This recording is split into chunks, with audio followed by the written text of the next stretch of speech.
Welcome to State and Fig, located in historic La Arcada Plaza in downtown Santa Barbara. Our menu focuses on products that are raised in the state of California, inspired by the flavors of the Riviera. And we are proud to be sponsoring this program. I'm attorney Gregory Lowe. I will prepare your trust, bankruptcy, divorce, conservatorship, probate, evictions. All of this I can do at an affordable price and with caring. Thank you very much.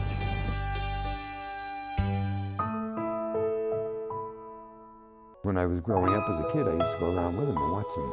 My mother and I both worked at Lowry Field. To keep on doing this together.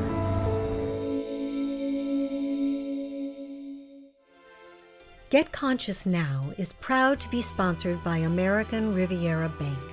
It's our bank, and we feel good about it.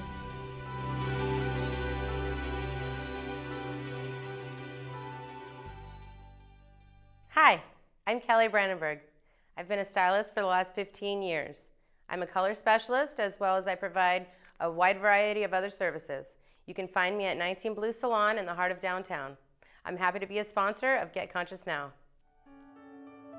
If you are passionate about your message, if you want your book to be the best it can be, and if you want someone to do it for you with your collaboration every step of the way, then Ellen Reed is the one for you. Hello, I'm Patricia Diorio, and this is Get Conscious Now. Welcome to the television show that is engaging, entertaining, and inspirational. The television show that is committed to making a global impact today in building a better world through raising consciousness or spiritual awareness. Our mission is to explore our physicality, our true nature as physical beings, and the powerful practical implications for creating a life that is more mindful and enjoyable. Our episode today is on raising consciousness through social media, a relatively new mode of communication that reaches millions of people all over the world. And our guest is a social media strategist who was named the #1 women's speaker in internet marketing in the world. But before you meet her, I'm going to introduce, as always enjoying it, my co-host and partner in GCN, Stu Zimmerman, who always has a bright smile and warm words of welcome for you, our audience.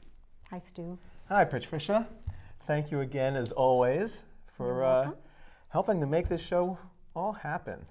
You're welcome. Yeah. Thank you for being here. Oh, it's my pleasure. So, hi, everybody, and truly welcome to another edition of Get Conscious Now. And as Patricia mentioned in her introduction here, it is about mindfulness. It is about enjoying life. And if I can add a third word in there, it's the L word. Yeah, it's about love. And how can we love our lives more? And really let it out with the best of what we know in our minds, the best of what our logic and rational mind would have, as well as what we have in our hearts. And so there are a lot of ways we do that, and one of them is this program. And if you've missed any of our prior shows, we have a YouTube channel. Come to youtube.com/getconsciousnowto catch all of our prior programs, including Deepak Chopra, Michael Beckwith, and a handful of others, a couple handfuls of others actually, when you come to think of it. We're entering almost our third year coming up here. And check us out, because there is so much great interviews with people who, we're working with a whole breadth of life here. It's not just simply one topic of consciousness or one topic of how to awaken, but it's how we can practically apply a lot of these concepts in every walk of life, whether it's education, healthcare, or what have you. So please come and see some of our other programs, as well as stay tuned for this one, because it will be both mindful, enjoyable, and riveting. So with that, Patricia, why don't you introduce our guest? I will. Well, it's rather obvious today that technological communication is here to stay and is forging ahead at record speed. Everywhere we go, we see people of all ages with some kind of screen in their hands. And it's also clear that whatever kind of business we have today, that social media and internet marketing is vital to the success and growth of our business. We can no longer do business as usual. So our guest today is Tracy Repchuk. who is an internet marketing expert and social media strategist. And she has quite a few accomplishments to her credit, given the newness of this field. And I'm just going to share a little bit with you here. She's an international motivational speaker, a web brand developer, a business consultant, and an award-winning entrepreneur, also having received recognition from the White House. She is a 5-time best-selling author, and her latest book is 31 Days to Millionaire Marketing Miracles. She has spoken in over 35 countries on stages all over the world, and as I mentioned earlier, she's deemed the #1 women speaker for internet marketing in the world, which is quite an impressive achievement. She is also a media personality. She's been on ABC, Fox, NBC, CBS, and in the Washington Post and the New York Post, and here she is today on our show, Get Conscious Now. So we're really delighted to have you here today, Tracy. Thank you so much for sharing your marketing wisdom with us. Thank you, Patricia. It truly is an honor. Thank you. Yeah, thank you for being here.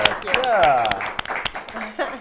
So I'd like to kick off the interview by asking you how you got started. What was your motivation for going into this field at a time when it was just burgeoning, just beginning to happen? Well, I graduated with a degree in IT in 1985, so don't do the math. And I was 19 years old and I started a software company. I could see back then, I had moved from mainframes, a programmer on bubble cards, right to all of a sudden in comes the micro PC and the dream of one of these is going to be in every home, right? So I saw this as a change agent on the planet. So I started right away in software, and then in 1992 when the internet was born, I was actually on it even before then, because there was BBS, there was CompuServe, we were communicating already, and so I really just saw this as a catalyst. And then as you kind of saw from my logo, right, I knew where this was going, and it was going to be an evolution and a transportation system for our message of social consciousness. Beautiful. So let's take that a little further. What impact do you see this, because you've been around, it sounds like pretty much since the inception of how the internet got commercialized, yes, and certainly from the inception of social media as a almost ubiquitous platform right now. Yeah. What impact are you seeing that these technologies are really having right now? Well, it's been incredible. We've never seen technological advances at the pace that we have since the inception now of the computer era, and then of course of the internet era, and now of the social media era. And so the impact is, quite frankly, it's up to us. Internet marketing was a distribution system for pornography, right? That's how it started. So what do we want to do? We want to circumvent, we want to hijack this system that they so nicely built for us and use it for good. And so I jumped right away on that bandwagon and said, how can we reverse the undertone of why it was built, thank them very much, and say, hey, here we are. We're now gonna utilize this for good. Right. So you say that your whole company is built on the premise of social consciousness and technology. So what, please give us your definition of consciousness. That's helpful. So to me, consciousness it's two definitions, okay? First is your own internal gauging system of what is it, your beliefs, your mission, your purpose, your grounding, your morality, the compass that guides you as a conscious being. Then it's the ability to tap into others. How can we tap into like-minded people so that together, when we create a community, we have the ability now to absolutely transport and change the landscape of the planet. And so it's the ability to now identify like-minded people, pull us into communities and say, hey, let's gather together and let's change it. So how are some of your clients actually using social media in terms of the different ways in which consciousness, because it comes in a lot of forms from a lot of angles and a lot of contexts, how are some of those, can you give us some examples in terms of how they're using it? Yeah, I mean, here's one of the real things I love about social media. It allows people that may not have had a vehicle to do what they need to do in the planet, right? So if I take a look at one of my clients, Drew Hunthausen, okay? He's now called the No Excuses Blind Guy. And he is a motivational speaker. And when he's not out speaking, making an impact and saying, hey, guess what? Stuff happens, okay? But you just tap into that and you become the biggest being that you can be. And you get your message out there of motivation, of change, of adaptability.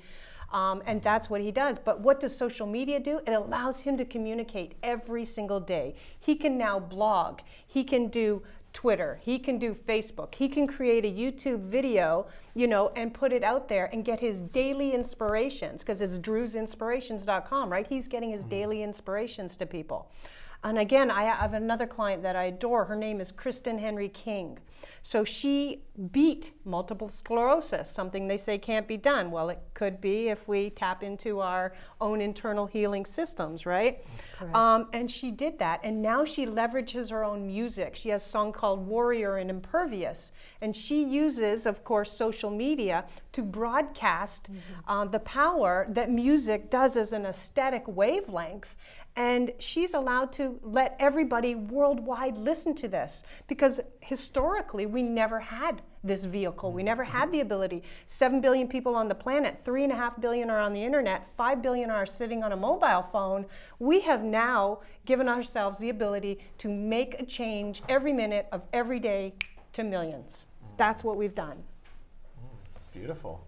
I remember seeing on YouTube this fellow that had hardly any limbs. He was kind of like, he had no arms or legs, and he was on a table, and he was a motivational speaker for this audience. That it was so moving. I mean, he was just as powerful a motivational speaker as anyone that, you know, looked like a cover of a magazine. I mean, he was just amazing. So I think certainly social media to really inspire people that feel that they're not good enough or don't have what it takes or whatever. And another thought that comes to mind is that woman, the singer from, was it Wales? Susan Boyle? Susan Boyle. Love her. Yes. We never would have seen that, right? We'd have never have seen that. Every time I sometimes cried. I just watch that just to get in touch with my feelings and cry. Yeah, she was just amazing, and it was wonderful to see the reaction of the panel that were judging her and all. So I think that it's very powerful to really motivate people and move them forward in life. Exactly. Well, here's the awesome thing about YouTube, right? #2 search engine in the world, but the one thing that's interesting, if you look at the statistics for the highest hits for videos, we're talking like 817 billion hits. Majority of them, almost the top 100, are music-based.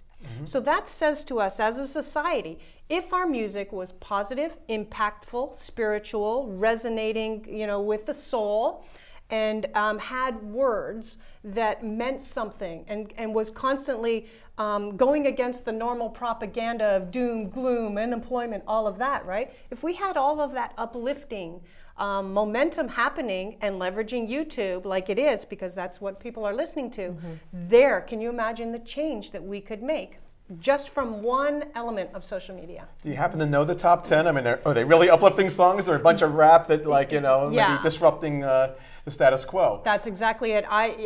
I don't know them off the top of my head, but I mean, they're, you know, like Taylor Swift is up there and things of that nature. But the bottom line is that tells us trend-wise, what can we do as beings to tap into something if we want to make social conscious change now? What do? We tap into spiritual-based singers, or at least somebody that's got a positive message, and we support that. So how many people do you think, I don't know, this is an outrageous question, I certainly hadn't planned it, but how many people do you think are on the internet or social media, in the world? Would you just come up with a wild guess? If we look at the fact that, again, 3.5 billion are on the internet, but 5 billion are on the phone, that's how they're accessing social media. So quite frankly, we have the ability to reach 5 billion people right now. Obviously, time change, we can play with that game. But this is our modium right here. If we were to Facebook something, tweet something, we've seen statistically, you can get a trending topic in under 20 minutes that's reaching millions of people all at the same time. That's why we use the hashtag, right, to see what's trending. And so now we have the ability, like today, for example, International Happiness Day, right? If we're all trending happy, happy, happy, happy, well, that's going to trend today. That's going to have an impact and influence on how somebody feels today in this moment and in the future if we continue to propagate that kind of landscape. And why is that? It's because everything is energy. Correct. So when people are focusing on happy, happy, happy, they're putting that vibe out into the field, and it helps people, it lifts up the vibration. Exactly. You know, that's why watching the news, you know, on network television is like, the only reason I watch it is I want to see what's going on, you know, but it's pretty devastating. I mean, I think that social media is a fabulous way to awaken people to become more conscious and living happy lives and more mindful lives, but it needs to also happen in television. It needs to, that change needs to happen on that kind of level as well. Yeah, and here's the reason why it doesn't, right? TV ratings, they're moved by advertising dollars. So if somebody doesn't believe that happy, yay, fun thought, because what sells? Conflict, death, dismemberment. It's kind of how the TV has gone. The top 7 shows are crime-based, right? CSI Miami, CSI Las Vegas, CSI, you know, it just keeps going and going and going. Yeah. Right. And so, yes, you're right. In the state of television, we're in a very poor place right now. So thank God that something else evolved and disrupted our lives and came along and said, hey, I have given you a new vehicle to leverage here that is not mandated by state, not mandated by advertising dollars, and not mandated by government. Do you think there's a threat to internet marketing and social media by the government who would want to control it? Absolutely. They do want to control it. They are finding that it's almost impossible unless they pull the plug, right? How would they do that? Well, I mean, they attempted it in the Middle East. I was literally in Dubai when they were attempting to shut down all of it. And they were shutting down Skype, and they were saying, you can't use this, you no longer. Well, what happened was a social uprising. Because we can now communicate so vastly in seconds, and we hear about it, right? What happens when we hear about tragedy in Bahrain or in South Africa or in another country, we too react. Why? We're a socially global conscious network of spiritual beings. So it's going to affect us. We're going to feel it. And now we're all like alarmed, and we're like, what can we do to help? Well, what can we do to help? Get on social media and boycott it. Constantly say, you know, help them, help them, help them. And when we start to framework our actions and activities from social blah blah, I'm at the coffee shop, to, wow, did you just hear about what happened here? How can we support that country? How can we support that person? How can we support that organization? I mean, social networking was built on the framework to be a catalyst for positive change, to be social. It's not there for selling. We are using it as a marketing tool, which is great because it is getting marketing messages and other messages alike. We have equal footing, but it's just our job now to leverage it. Because a lot of people do think that social media is a little bit of a waste of time, and that they're tired of seeing their friends' meal, you know, that's a Snapchatted or whatever, you know.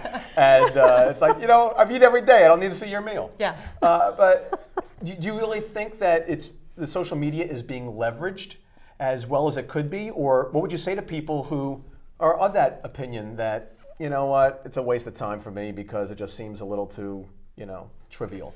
So here's what happens when someone says it's a waste of time. To me, right now you're saying then life's a waste of time. I'm not worthy. My voice isn't worthy of being heard.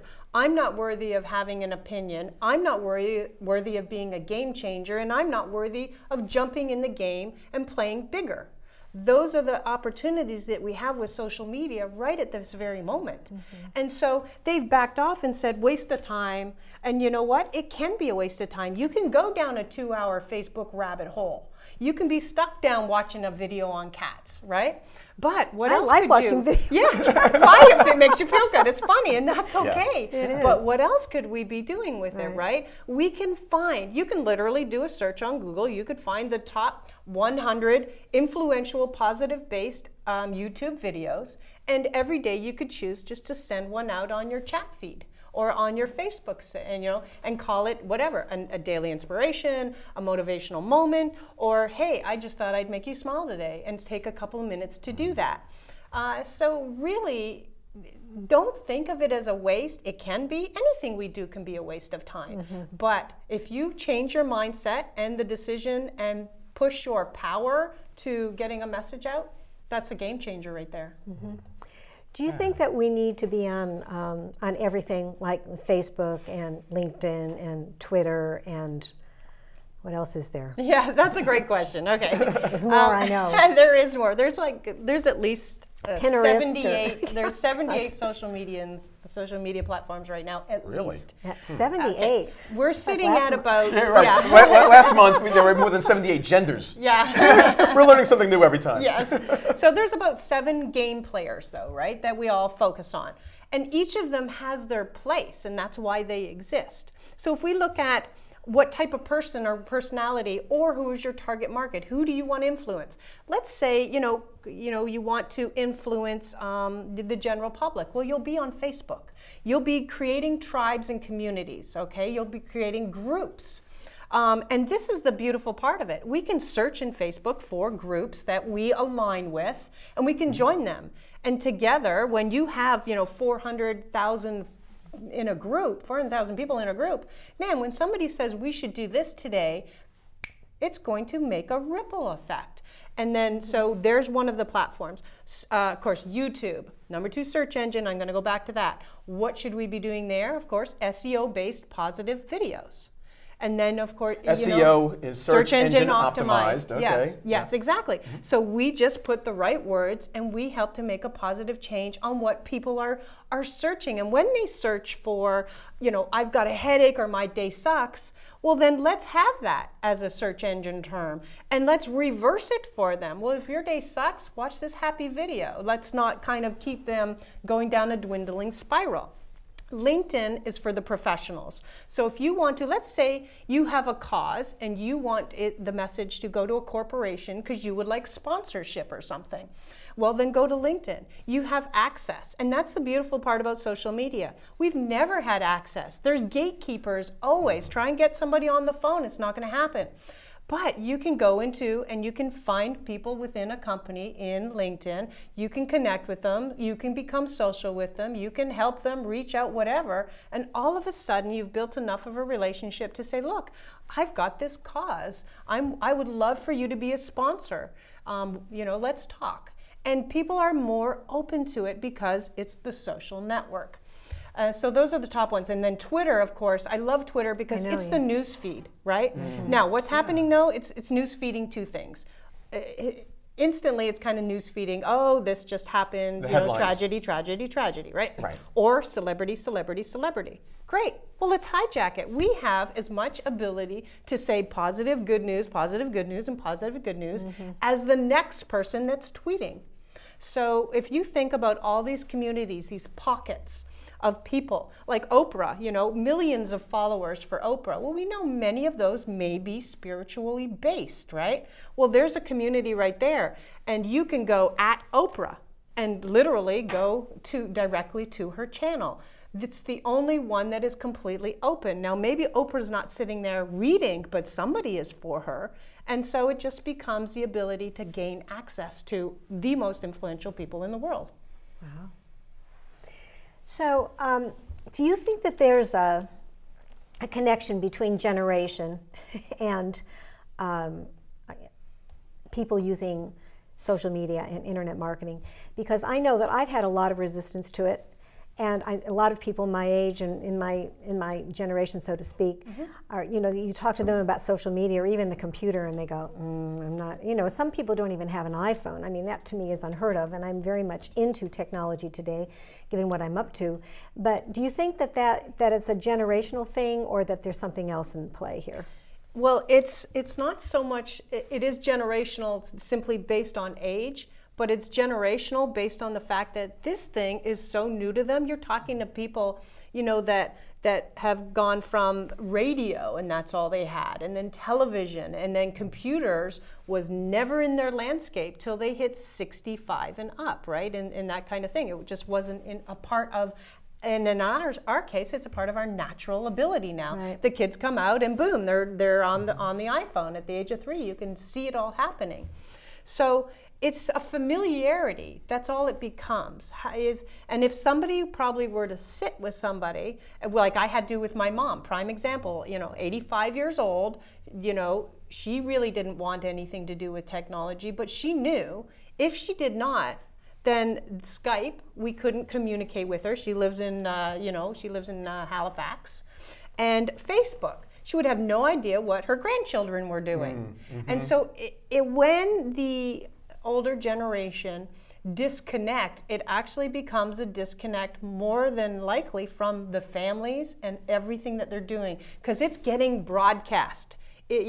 My kids, what they're doing is up there. Other people's kids, what they're doing. What I'm doing is, quite frankly, is up there. I will have talked that I was on this show and all sorts of things, right? So yeah, talk it up, by the way. I do, exactly. And so my mom would be, oh my goodness, Tracy, you're going on a show today. How nice, But she wouldn't know that because a week later, maybe when we had that one phone conversation, I could have forgotten it by then. 1,000 things have occurred. Right. We're living in a real-time now society where we go, this is it, and it's actually documenting our lives.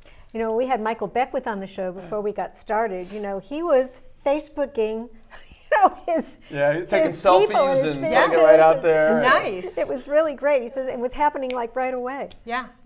Exactly. Well, and when you have a following like he does, right? And he's got the entire kind of church and congregation out there. Right. I mean, this is why YouTube is such a facilitation for him. He turns around and leverages the video that has come from this show, broadcasts it to his community. Yes. Boom! Another 100,000 people just had a positive message. And that's, again, the beauty of it becomes this interconnected circle and ability for us to broadcast worldwide around the globe at any time of the day. Yeah, you were talking about the grandmother connecting with the kids, because it seems to me I got 5 kids, and of course they all seem to have their own families now that are largely revolving around Facebook, or they're probably a little more doing Twitter and Snapchat and this other stuff. I don't even know what Snapchat is necessarily, but they're doing it. But my mother is on Facebook, and that's the way that she's able to reconnect and be part of a current family, and also make sure that some of my kids watch what they say. Exactly. It's true. Well, I used to do a segment called Social Media Safety for Kids, and it was all about making sure you are on your kids' social media platforms. Well, otherwise, they're saying things that perhaps won't be good for them in the future. So now, my understanding is that even potential employers are looking at social media profiles to see, who is this person when nobody's looking, or when everybody's looking, but when they hadn't been looking. Correct. I mean, you can literally lose a job because at the age of 17, 18, 19, and 20, when all those party shots were up there from you having a great time down in Fort Lauderdale, they may say, look, I can see that this kid's a potential flake, a drinker, whatever, right? And you've lost the job. And that's why, again, I talk about it as a precaution that as we are living and unfolding our lives online, that you are mindful of who's watching and where this is going to land for you 10 years, 20 years, 30 years, 40 years, because it is not going away. Ever. It's here forever. The crystal ball, well, we can delete our posts, right? I mean, we can put things up and then... Well, you can delete it, but it doesn't mean it's not gone. It doesn't mean it's gone somewhere. If you watched a great show called Newsroom, right? She did a tweet and deleted it, but it had already gone out, and she lost her job as a result of this tweet that she'd done online. The movie Chef, remember? Did you ever see that movie Chef? No. This chef, it's a great story. This chef had a critic come in, and he just panned his food. I mean, it was so bad. And so his son was showing him how to tweet. So he wrote this tweet that was really pretty bad, and it went viral. And it was the kind of like shaped the whole movie. It was really. And let's counter that, right? So I remember Birdman, the movie that just hit the Oscars, right? That woman said, no questions, I am going to kill your show. Your play is going to not survive on Broadway. She told him that the day before opening. What can happen though? He had a daughter that knew social media. She could have countered that critic so heavily, where that entire audience, when they came out of that Broadway production, said that was the greatest thing I've ever seen. Oh, I could not believe the positive impact. Well written, the works, which based on the story, that is what happened when they left. Well, there you go. Who's going to look the fool now? All of a sudden you have removed the power from one person, the critic, right? And you've given it back to the people, which is what social media does. Yeah. What about what about children who are constantly, I mean, they're, like you said, at 3, they have a screen. Yeah. And my concern is that there's always a screen. Like my granddaughter's 14 now, but she's been looking at screens since she was really little. I mean, that, I think it's good in the fact that they're, you know, it's just second nature to them, and it gives them a lot of access to communication. But what about not getting out in the world and playing and being out in nature and you know, climbing trees and taking hikes and the radiation associated with being in these screens and the electronics. You're 100%. Let's just talk about that. You're 100% correct, and this is why, honestly, as parents, we're the guardians. Period. You have to put restrictions in place. I remember when, of course, I've got now a 17, 18, and 19-year-old. When they were born, of course, computers were there, okay? We sent our kids to Montessori, and I said to the Montessori people, my kids do not touch that computer until we've got reading, writing, arithmetic, all of the fundamentals in place, and then they can go. Of course, my kids were not happy with me because they were like, oh, everyone else gets to go on the computer. What if we fall behind? Trust me, they knew that was never going to be an issue. And then, of course, now, then they go to age 5, 6, 7, and now I'm allowing them on the computer. And so they had this time to get in fundamentals and basics, and that's why you have to restrict phone time. You have to restrict at the young ages, because yes, get outside. What's happening? Epidemics in overweight, obesity, all sorts of things are stemming from a negative impact. But that's then up to us as the guardians to say, no phones right now. The phone was designed as a connection tool so that when you go to school, you can phone me and say, I need you to pick me up. It's not designed to sit there 24/7 and replace the school system or replace what the teacher's saying. Well, you Twitter a friend kind of, you know, in the next room. And so it is more discipline actually that a parent has to put in right now, because they are actually not that aware of what's going on. I mean, studies show they're only like 7% of parents are actually aware of what's happening online in their kids' lives. And I'm hitting the teen years now. It doesn't stop. What, you know, I think it accelerates. Yeah, it does accelerate, exactly. Yeah, even with texting, which may not be the social media side of things, but it's just constant communication with others and very little alone time to even just let your imagination run. Yeah. So which I find a little concerning. I'm kind of curious, where do you think we go from here? I mean, what does your crystal ball look like in terms of where social media is heading?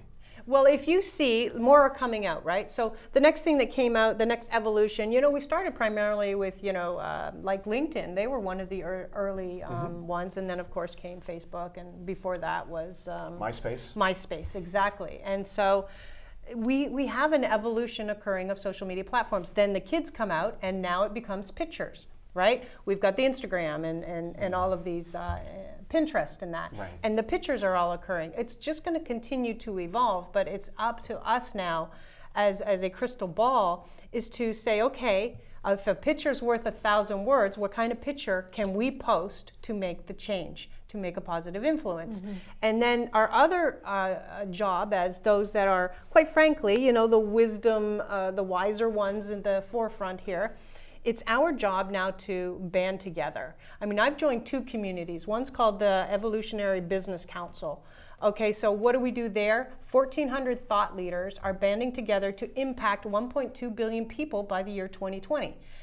Get together in pockets of communities like this, because we have the power. If each of us has 100,000 to 1 million followers, there it is right there. Everything we do every day can have a positive change and influence. The other thing that I'm doing right now, I'm the technology consultant for the World Film Institute and Olympia Awards. Well, Olympia Awards is all about honoring the 7 tiers of the artist disciplines, right? So art, as we know, art is kind of the creative fabric of life. It is our imagination. It is those who are the artists that are going to frame and build a culture.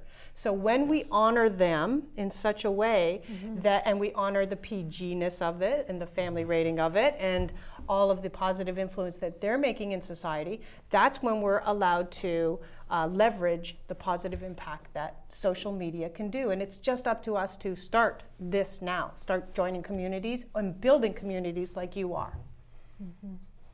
Thank you. Right. Yeah, I'm really curious about what you mentioned in terms of that leadership organization. Yeah. Is there a specific agenda in terms of, or direction in terms of what they're looking at in taking our society or culture to the next level? Yeah, actually we have a very specific agenda there. For example, as a thought leader, to be part of like the 1,400 thought leaders, you have to have influence, you have to be of positive, conscious, spiritual connection, and you have to, your mission and purpose in the world has to kind of flow towards making a change for positive good on a global betterment scale. That's like the standard to get in, right? And you have to be referred to get in.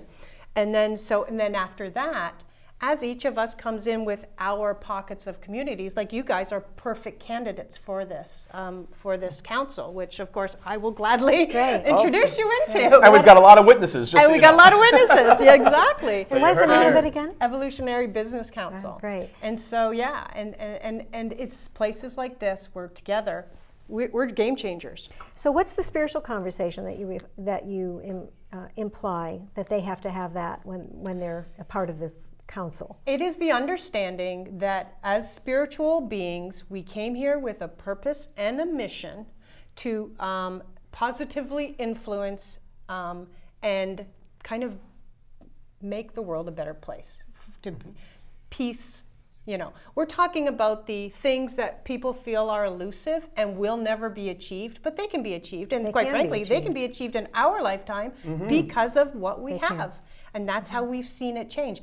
We have done things, for example, within the council, like make New York Times best-selling authors. Why? Influence. If we believe and everybody backs that thing, then, and we know you're a game changer, and we know you need to be pushed up higher to get everybody's message, which is global betterment, then that's exactly what we'll do. And so it's simply a community like this of people that are ready to be the big game players. And how many people? There's lots of members, but there's different tiers, right? And so as you're in the upper tier and you're considered one of the thought agents or the thought leaders, that's called EBC, and you're kind of coming up through the ranks and you're called EBI. And so it's just a community. And what do we do with the EBIs, I'll call them, right? What is the I, initiate? Kind of an initiate, exactly. And so what are we doing with those guys? We're giving them more power. We're flowing them power and power and power so that they get up higher. It's kind of the wings as you climb or lift as you climb concept. But if somebody comes in and says, hey, I like what you're doing, or I want to be a part of it type of thing, and we recognize, I mean, actually to get into the community, you have to have a personal conversation with the president, period. And as she, you know, kind of connects with you, because it doesn't have to be you're right here, right? As she connects with you and totally kind of feels your purpose, you're in. That type of thing. And so it's just an exciting time, and that's happening probably all over. That's just the one I'm a part of and I'm in, and so I'm aware of it. But I bet if we truly investigated, you know, kind of spiritual awareness or business-bound communities, whatever, because we all do, all of us in there have our own type of business, but we're leveraging it. Like for me, my business is to get you and your message known. I only accept change agents and game changers and holistic healers and practitioners who are here for the betterment. Every single customer or client I take on is vetted. So you have to earn your way into me representing you.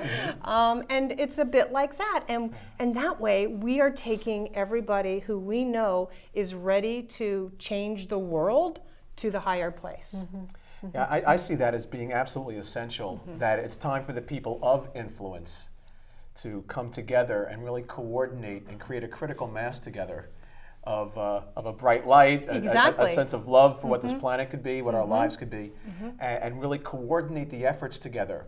And I know there have been some other efforts from time to time where groups try to do this with the best of intentions, and yet invariably either egos get in the way or something, because everybody's used to being a leader and they're not used to being led necessarily. And every now and then that, it really hasn't come to fruition with some of these other groups.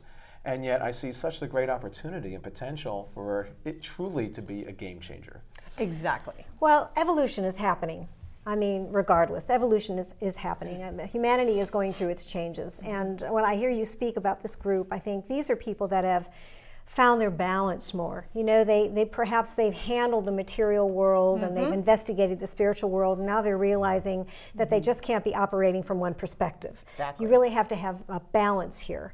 And really our ability to make a difference on the planet, there has to be a balance. There has to be grounding as well as, as the vision and the dream of what's possible. Because I really do believe, and I think social media is a huge part of this, that we can experience peace on this planet. I agree. We can experience heaven on earth. I agree. It sounds cliche, no, but I agree. It's really true. And I think that where we are, if you look at what's going on globally on the planet, I mean, it's just dire to see all the suffering and everything, but we're all connected. There is no separation. So you have that connection through the World Wide Web, but there's a connection that goes deeper than that, and it's that there is no separation. Correct. So that's exactly it. So we're becoming, the more we become spiritually awake and aware that connection has always been there, and then we have the platform of social media to express it, then we can really rock and roll. But the spiritual piece is critical. Otherwise, then everyone's just looking at the bottom line. And a guest we had on a couple of months ago, Adam Hall, he was talking about the bottom line is now 4 P's. It's no longer just profit. It's purpose, people, purpose, profit, and what was the 4th? Planet. Yes, Planet. nice. That's right. Perfect. So exactly. it's really Well, great. why? We can't have any of those things if we don't have a big ball to sit on, right? If that planet goes away. Exactly. And it can. We have the power to blow it up. We have the power to destroy it. We have the power to deplete it of all its resources. And that's all at us. We are complete cause at this time. So if we're going to be cause, and we have people that are cause at destruction, then we'll just be more cause at empowerment. And it doesn't even have to be speaking. It can be just the thoughts. Oh yeah. Even communicating through social media that there's going to be a particular day where we're going to focus on happiness, like today and yesterday, right? And Power just of prayer. people thinking about that, right? The power of prayer and intention is really powerful. So you have talk to us a little bit about the events that you have coming up. I know that you have an event coming up in April. I do. Yeah, share a little bit about that. I do an event twice a year, okay? And it's called Business Online Mastery. And it's really about showcasing the absolute steps for you to successfully move your cause, your vision, your mission, your purpose, your business online in a way that it will make that positive impact and reach millions with your message.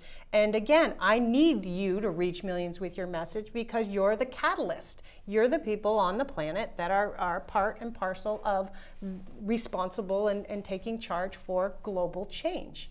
And so that's really who I attract. That's who attends, and I've been doing it for years. What are the details exactly? The logistics? Well, if you go to businessonlinemastery.com, and again, I got one coming up April, April 16, 17, and 18. But let's say that you're watching this show 2 years down the road, then check out businessonlinemastery.com because I hold it twice a year. Okay. Yes. Good. And so it's Well, great. People, we're going to be putting your website and all your information is going to be up in this show, so people will be able to find you. So we've come to the end of our interview. It has flown as usual, and we'd like to ask you for a pearl of wisdom.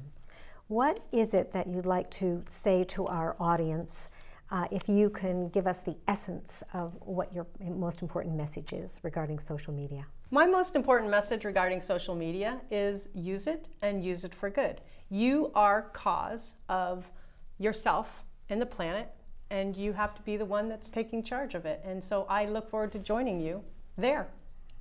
Okay, great. Okay. Perfect. Thank you so much. Thank you so It's much, really, Tracy. Thank you. really been great. Thanks Thank very you much. so much. Thank you.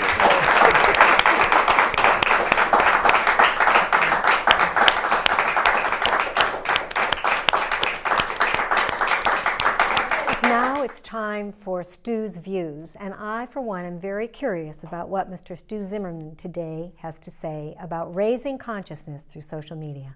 Stu, you're on. Thank you, Patricia. You're welcome. Okay, here we go with this edition of Stu's Views, and it is very much social media, and specifically, we're going to talk about Facebook, okay, because I had a deep experience with it this past week I want to share with you. As fate would have it, this past St. Patrick's Day marked the 20th anniversary of my father's passing. And it was deeply profound for me. I really felt very tender during the day, much more so than usual, and even much more so than the other anniversaries of his passing. And so I decided to go on Facebook and just simply share that, one, it was the 20th anniversary of his passing. He never was on Facebook. And just to share a little bit about him, just how much he was cared for, how much he was loved, and how much I wished that he could have gotten the chance to know his grandchildren, and that his grandchildren would have gotten the chance to know him, because I know they would have really loved each other and enjoyed being with each other. I even confessed, because it was the truth, that I actually had some tears coming up as I was just sharing my heartfelt emotion. And not even expecting the outpouring of emotion coming back. And acknowledgement from high school friends, acknowledgement from most of the people who I haven't even met, let alone and my father had ever met. And it was just absolutely exquisite, where people started sharing with me their tenderness about their father who've passed away, and even the ones who were grateful that their fathers were still around, and just offering the virtual hug that I got online, and then this thing, I forget what, the bracket and the 3, which turns into a heart when you enter it with a couple of keystrokes. And it so touched my heart. It's a junior counselor that I had when I was a day camp counselor back in Long Island, reached out of like almost nowhere, seeing that somehow, and commented how his grandfather passed away on the same day, 20 years ago, in the same town in Florida as my father had, which is just wild and crazy. And then he actually followed up by calling me just to reach out and say hello and just to share feelings. And just the outpouring of the love. And I know we touched upon it in our fabulous interview today with Tracy Repchuk, just about the potential for social media and the potential for ourselves, which is what this program ultimately is all about, is not only to raise consciousness, which can sound at times like a mental endeavor, but really to open our hearts to something that is so magnificent within us and just let it out in its simplicity, even if we don't have a TV show or we're otherwise living potentially mundane lives, or we think we are. And just really let that out and really share it, and people respond. People, you know, even if nobody, truth is for me, even if nobody had reached out, I wasn't exactly counting my likes, you know, or counting my replies to see what a good or effective post it was. But just simply to share, and just share from my heart, and to let it out into this universe, not knowing who's going to respond. It just feels good to do it. And I'm really inviting you to consider that love can really go viral, you know? And the more that we let this love out that we know we have inside and begin to communicate it more, and if it's a little daunting to communicate it in person to somebody, maybe we can start behind the keyboard and just kind of let it loose and see what happens. And so I don't need social media for this, but Dad, I love you forever. And it's such a blessing to be alive. And that's what I'm inviting for all of you as well, that it's truly a blessing to be alive. And that's what more than social media is about. So that's it for this week's Stu's Views. It's now time for Quantum Quotes and Patricia DiOrio and her words of wisdom. Patricia? Thank you. That was beautiful, Stu. Thanks for sharing that with us. Yeah. Okay, so I love the quote for today's show, and as usual, I Googled social media quotes, internet marketing quotes, and I was just stunned at how much stuff came up. But this I found like in the third quote, and it's from Arthur C. Clarke, and I thought I recognized the name, but it wasn't until I Googled him to find out who he was that I realized that he's a British science fiction writer, born in 1917, and was best known for his prediction of the internet and the PC. In fact, in 1974, he said to, and I saw the video on YouTube, that he actually addressed CBS and said that in 2001, by 2001, that there would be a computer in every home and that everyone would have an opportunity to be connected all over the world. And this is absolutely what happened. So here's the quote, and when I read the quote, when I saw it, I kind of gasped because it immediately brought up so much for me that I'm going to share with you. Any sufficiently advanced technology is indistinguishable from magic. Any sufficiently advanced technology is indistinguishable from magic. So it immediately brought to mind another scientist, actually a computer scientist and best-selling author and metaphysician, spiritual teacher by the name of Greg Braden.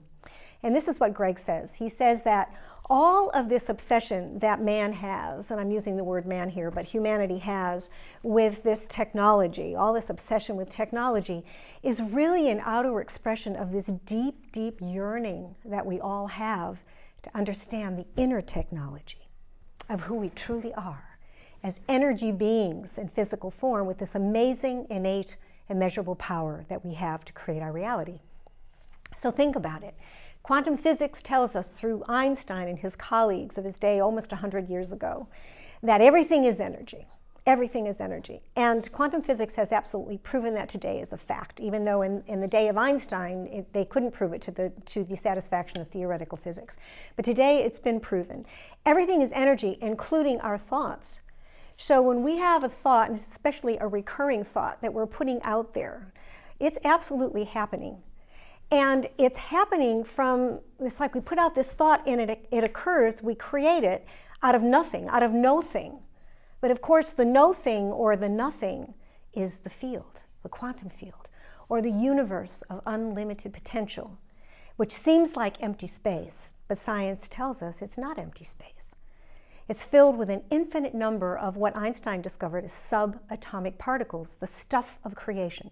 So when we have a thought, and we focus on that thought, and we put it out into the field, guaranteed it's going to happen. So it's very important for us to be awake and aware that we are the true magicians. We are the real magicians. The Kreskins and the Houdinis and all the famous magicians that we've heard of are sleight of hand performers. We are the real deal. So when you have a thought, be present to it. Be awake and aware of what you're thinking and know that you're going to be creating it. It's so important for us to have that awareness. And so I'd like to close the show with one more quote. And this is a quote that is anonymous. I couldn't find the author of it.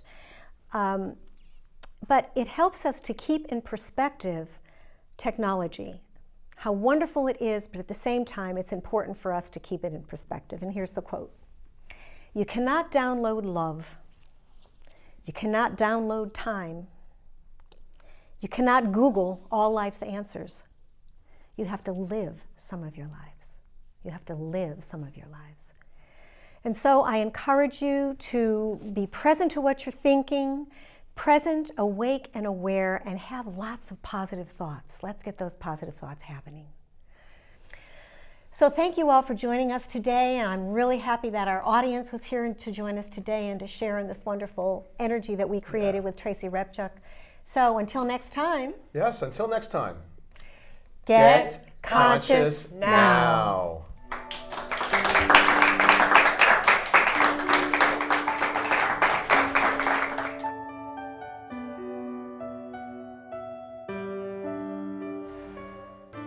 Welcome to State and Fig, located in historic Lower Cotta Plaza in downtown Santa Barbara. Our menu focuses on products that are raised in the state of California, inspired by the flavors of the Riviera. And we are proud to be sponsoring this program. I'm attorney Gregory Lowe. I will prepare your trust, bankruptcy, divorce, conservatorship, probate, evictions. All of this I can do at an affordable price and with caring. Thank you very much.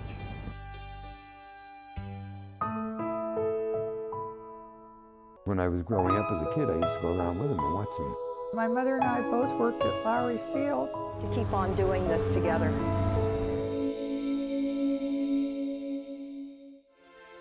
Get Conscious Now is proud to be sponsored by American Riviera Bank. It's our bank, and we feel good about it.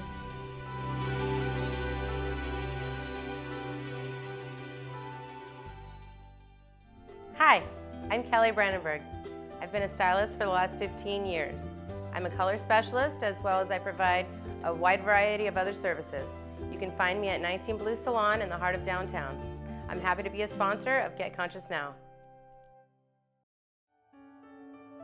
If you are passionate about your message, if you want your book to be the best it can be, and if you want someone to do it for you with your collaboration every step of the way, then Ellen Reed is the one for you.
If you are passionate about your message, if you want your book to be the best it can be, and if you want someone to do it for you with your collaboration every step of the way, then Ellen Reed is the one for you.